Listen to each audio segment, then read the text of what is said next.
women's equality and reproductive rights for over 40 years. And I know many of you out here who I recognize have also been fighting this fight for many decades. But I think all of us will agree that what we're facing today is different. This president and the supermajority Republican legislature in Indiana have crossed so many red lines. We all may have different ideas of where the red line is that compels us to act. Maybe it's the defunding of scientific research, the sell-off of protected natural resources. Maybe it's the destruction of public education or independent thought in academia. Maybe it's the takeover of government administration by unelected billionaires who are freely using the federal government to line their own pockets. Or maybe it's the men in masks who are kidnapping people off the streets with no legal basis. Maybe it's the outright destruction of our democracy. But whatever it is that brought you here today, we're gathering not just as individuals, but as a collective force dedicated to preserving the very essence of our democracy. Democracy is not just a form of government, it is a commitment to the ideals of liberty, justice, and the rule of law.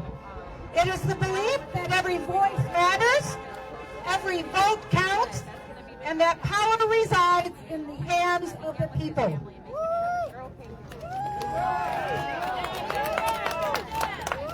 But let's be clear about the fight that we're in. The fight against the destruction of democracy is not just a political battle. It is a moral imperative that does not tolerate silence. We will need to educate ourselves and our loved ones about the importance of civic engagement. Every one of us has the power to challenge misinformation and to demand transparency and to demand accountability. I know that we're all a little scared right now and that we will have to stand united against the effort to scare us into silence. But we should remember the rich and brave history of the many civil rights movements in this country beginning 250 years ago today. It was never easy, but they knew, like we know, that the actions we take today will determine the future of our democracy for generations to come. As the fabulous poet Amanda Gorman so eloquently pointed out, somehow we've weathered and witnessed a nation that isn't broken, but simply unfinished. I believe that our collective strength lies in our diversity, our shared values, and our unwavering commitment to a brighter future.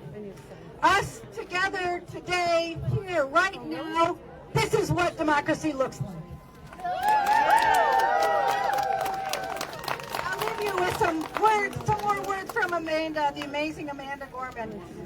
When day comes, we step out of the shade, aflame and unafraid. The new dawn blooms as we free it.